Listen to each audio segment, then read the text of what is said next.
Hello po, kamusta po kayo? Ako po si Fen sa aming Bakuran Vlogs.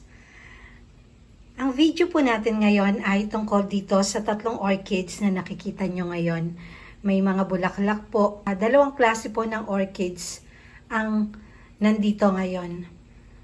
Pero bago po tayo magsimula sa ating topic, sa mga bago pa lang po dito sa aking YouTube channel, paki-like, comment, and subscribe po.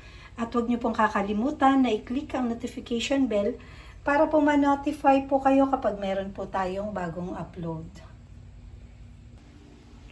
Balik po tayo dito sa ating topic.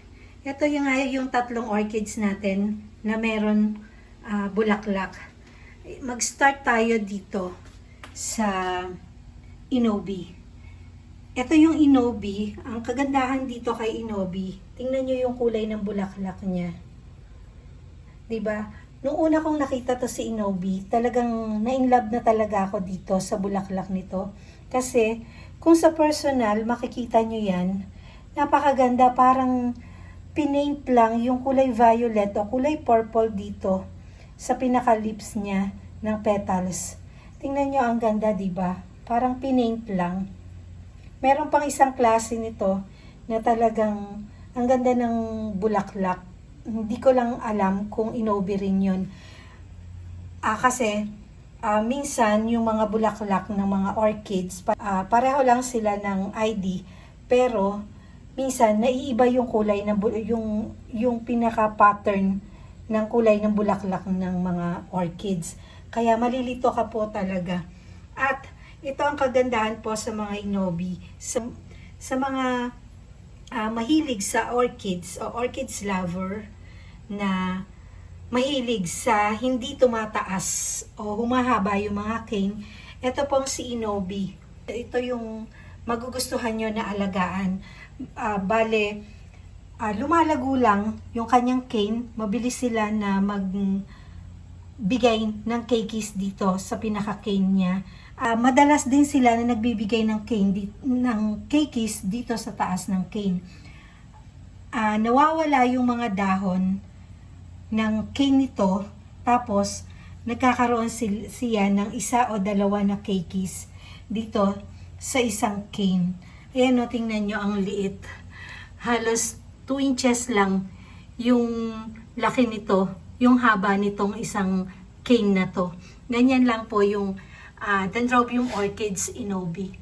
Maliban sa ganda ng bulaklak, maganda rin nga yung kanyang mga cane at dahon. Hindi siya lumalaki. Meron pa akong isang nagugustuhan na hindi lumalaki na Dendrobium orchids. Parang ang ID noon ay mini yaya. Pero kulay violet and white din yung kulay ng bulaklak. Pero hindi ganito yung pattern. At eto pa uli, yung isa sa mga collection ko ng Dendrobium orchids. Parang 4 na piraso na itong aking Dendrobium orchids na to. Ang unang ID na alam ko dito ay Toms. Pero sa tuwing makikita ko yung mga ID doon sa Golden Bloom, ang nakita ko dito ay Red Dragon. Ayan, ang ganda rin ng kulay white and violet din. Tapos may pagka-green doon sa pinakagitna niya. Habang tumatagal po ang pamumulaklak nito, habang nagkakaroon siya ng keikis na panibago, humahaba ang cane, lumalaki din po yung pinakabulaklak. Meron pa akong isang Dendrobium orchids na ganito, nakakapit doon sa driftwood na nasa harapan ng grotto. Tapos, meron pang isa doon sa may garden set sa gilid ng pader doon. Tapos meron pang isa, parang 4 nga na piraso na yung King Red ko na to. At yung huli na i-share ko po sa inyo ay isang Cattleya. Ito po ay binili ko parang mag-1 year na nung binili ko. Pero wala pa pong bulaklak nung binili ko to. Pero yung kasamahan ko na bumili, ang nabili niya noon, merong bulaklak. Ang sabi ko doon kay Kaolan, pagbilan din niya ako niyan, ang sabi niya, wala nang bulaklak, okay lang ako na lang ang magpapabulaklak ng Cattleya na yan. Sa ilang buwan po na pag-aalaga ko dito, nagkaroon naman siya ng mga keikis, gaya nito, bagong keikis. Itong nagkaroon ng bulaklak na to, bagong keikis lang din po yan, na lumabas na dito sa dito sa pinaka-basket. Yan, tapos, wala akong nakikita na leaf sheet. Ito pong mga Cattleya, kung napapanood nyo yung mga nakaraang video ko tungkol sa mga Cattleya, ang Cattleya po ay bago mamulaklak, hindi siya nagkakaroon ng spike muna. Hindi kagaya po ng mga Dendrobium orchids na gaya nito, spike muna yung lalabas hanggang sa magkaroon ng buds at maging bulaklak. Ang mga Cattleya po ay naglalabas muna sila ng leaf sheet gaya nito. Ito, yung leaf sheet na yan, nandito sa loob ng leaf sheet na yan, yung pinaka-buds o yung magiging bulaklak. Itong Cattleya.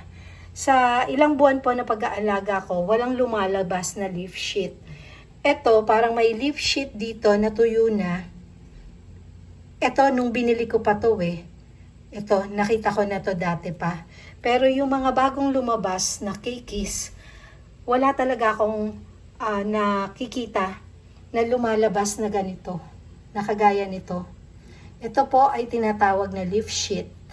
Tapos dito sa pinaka crown na yan, sa loob ng leaf sheet, dito po lumalabas yung pinaka buds ng Cattleya, ng bulaklak ng Cattleya. At eto na nga po. Ang ibang Cattleya ko po na namulaklak, gaya ng Gulf Green, ang unang pamumulaklak po nila ay isa lang. Pero ang laki. Halos kasing laki nitong kamay ko. Pero ito, maliit lang. Pero ngayong nakita ko yung bulaklak niya, sa isang leaf sheet, 2. Ayan. Ito yung tinatawag ko na kambal. Kambal na bulaklak ng Cattleya. Pero natural lang sa variety na to na 2 bulaklak ang inilalabas doon sa isang leaf sheet. Pero doon po sa Gulf Green ko, ilang pamumulaklak na po yun. Pero ang binibigay lang niya na bulaklak ay isa lang pero napakalaki. Kaya nung huli na nagbigay yun ng bulaklak, nung makita ko yung leaf sheet na napakataba at lumabas yung bulaklak, kambal pala, kaya napakataba. Hindi po yun kagaya ng mga nauuna na mga lumalabas na buds doon sa leaf sheet. Kaya ito, natutuwa ako kasi ang ganda. Kahit maliit lang kaysa doon sa mga unang lumabas na mga bulaklak ng aking Cattleya. Natutuwa naman ako kasi 2. Kaninang umaga, inamuyan ko to. Wala naman akong naamoy. Hindi ko alam kung ngayong gabi o umagang umaga ang amoy nito. Bukas ng umaga, itatry ko kasi gabi na ngayon. Yun. Sa gabi pala may amoy yung bulaklak na to. Ang ID nga po pala nitong Cattleya ko na to ay Hawaiian Wedding Song. At tinatawag din po ito na White Angel. Kaya nga po pala tinawag po ito na Hawaiian Wedding Song. Kadalasan daw po ginagamit po yung bulaklak nito sa kasal. Kaya yan, White Angel o Hawaiian Wedding Song. Yan po yung ID. Sa pag-aalaga po ng mga orchids na to, unahin natin yung Dendrobium orchids. Ito mga Dendrobium orchids, lagi ko sinasabi sa inyo, ito yung maire-recommend ko sa mga una pa lang na nag-aalaga ng mga orchids. Napakadaling alagaan po ng orchids. Pwede po sila sa full sun at mas maganda po sila sa full sun kasi nga po, mas mabilis sila na magbigay ng keikis dito sa pinakababa ng king at mas mabilis sila na lumaki, humaba at tumigas yung mga keikis na lumalabas. Pansinin nyo po kapag medyo nasa lilim yung mga Dendrobium orchids nyo, naglalabas nga siya ng bagong keikis pero malambot po yung pinaka-king. Subukan nyo po na i-full sun. Kaya lang, dahan-dahan lang po ang pag-full sun, paglalagay nyo sa full sun. Kasi madalas kong ma-encounter yan kapag bagong bili yung aking mga orchids. Ay galing po yon sa farm na merong net. Talagang full sun sila pero may net. Kapag nilagay ko po sa full sun na walang net, yun, nasusunog po yung mga dahon nila. Una mangyayari, parang namumuti itong mga dahon na yan. Ito, yung pinakadahon na yan, mamumuti. After nang mamuti, kinabukasan mangingitim. After nun, magdidilaw na at saka malulusaw na o matutuyo na yung mga dahon. Kaya, kung gusto ninyo na i-full sun yung mga Dendrobium orchids ninyo, unti-untiin lang po nyo hanggang sa masanay po sila sa full sun. So, ito, isa to sa nangyayari kapag nilagay nyo sila sa full sun. Yan o. Ito yung nangyayari. Yung side na to, ito lang yung nailagay, yung naaarawan doon sa pinaglalagyan ko sa kanila. Ganyan yung nangyayari. Kung yan po ay lahat ay naaarawan, halos lahat ng dahon na yan ay ganyan. At masusunog po lahat yan. Ang matitira lang yung cane. Pero huwag kayong mag-alala, normal lang naman yon sa mga Dendrobium orchids, yung nawawala ng dahon. After naman nun, kung hindi bulaklak yung susulpot sa pinaka-node nitong cane, ay keikis po ang susulpot.